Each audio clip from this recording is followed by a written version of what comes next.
let's find the distance between a point and a plane.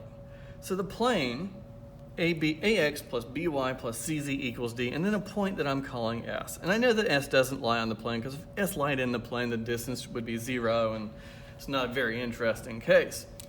And I know exactly what we're talking about, right? We drop a straight line down to the plane, and that would make a right angle with the plane, and that's the distance d I'm looking for. The only thing I know right away from the plane, well, I know that there's a vector n perpendicular to the plane.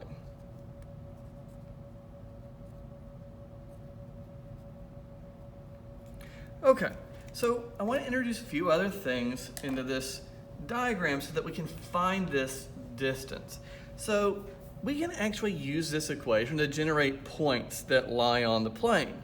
So I want to imagine I find a point P that lives on the plane. And then I want to imagine n's perpendicular to the plane, so there's no reason that I can't move in so that it touches P. So this initial point would be P. So we'll just pretend that this is also vector n, that I just moved it, right? We're going to pretend it has the same length, also perpendicular to my plane.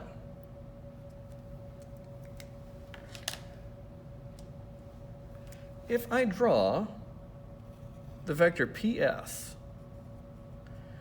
all of a sudden I realize that I could talk about the angle between n and PS, and that this distance d, if I draw a line from S over here to vector n, like I'm projecting onto vector n,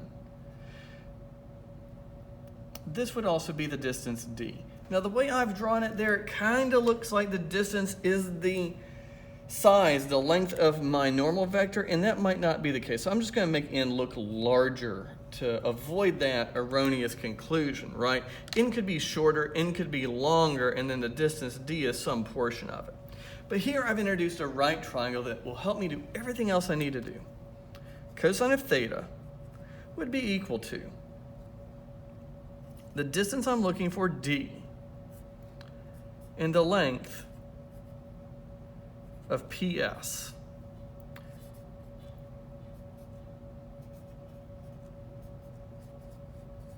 All right, so I get that calculation. So if I can find that angle theta, I'm in good shape. But what if I don't want to calculate that angle theta? I know I can. If I can find PS, I can find the angle between two vectors, and I know I'd use a dot product to do it. But when I look at this calculation, it reminds me of a dot product.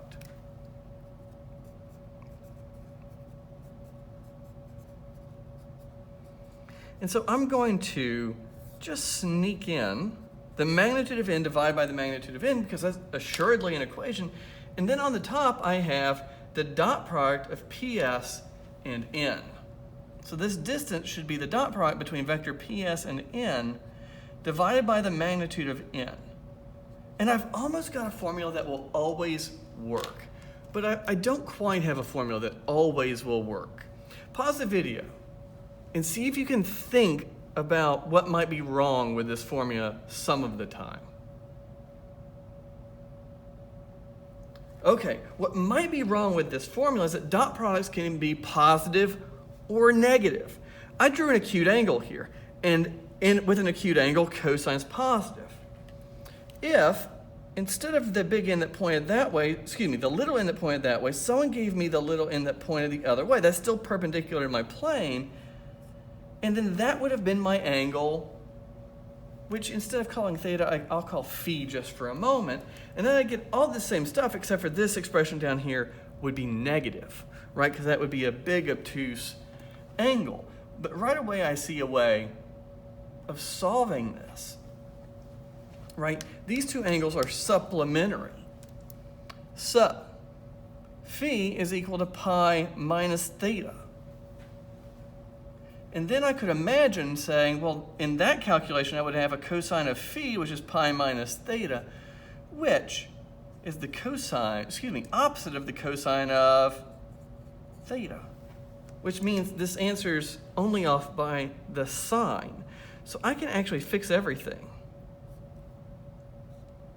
just by putting everything that could possibly be a negative value in absolute value.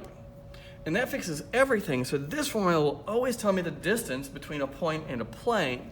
And what's better than that, if I go through all this and I get a negative number, I know I got the right distance. I just need to take the absolute value.